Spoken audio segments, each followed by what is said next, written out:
Work on a new shopping center in Mobile has quickly and dramatically changed the local landscape, so much so that some environmentalists are worried about potential problems associated with the new McGowin Park. Just a couple of months ago, the area looked like this.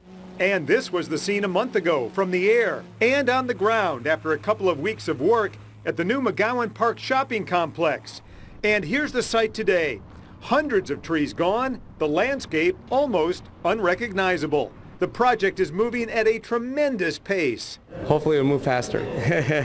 But it's no laughing matter to local environmentalists. We are very surprised to see that they cleared all 78 acres at one time, especially knowing the kind of rains we have here locally. Casey Calloway of Mobile Baykeeper is concerned about runoff of mud into this stream, which runs to a Slavic Creek and ultimately Dog River. Here's the development site, I-65. Government's up here. There's Hank Aaron Stadium. There's the Stadium Theater.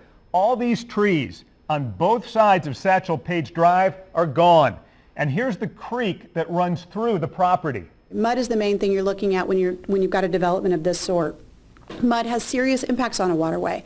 It clogs up the river, it makes it impossible for fish to see and swim and find their food, but it also covers up the grasses that are so vital to keeping a river healthy and thriving. The developer's Corps of Engineer permit requires best management practices be used, like putting these silt fences up and using hay bales to contain any mud on site. And they're confident they'll be able to handle any runoff issue. We have a specific team on site dealing with runoff and things of that nature. So we're well astute in managing water runoff and sediment control and things of that nature. The dust flying today indicates how dry it's been lately.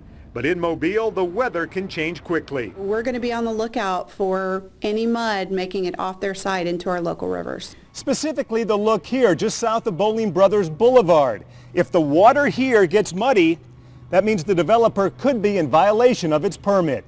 The same if any mud ends up on Satchel Paige Drive. Ultimately, this stream will disappear altogether, becoming an underground culvert. You can build the Costco without putting your river underneath the parking lot. You can still build these things, but there are much better ways to do it. It just takes a little bit more investment, and it takes a commitment to long-term future of our community.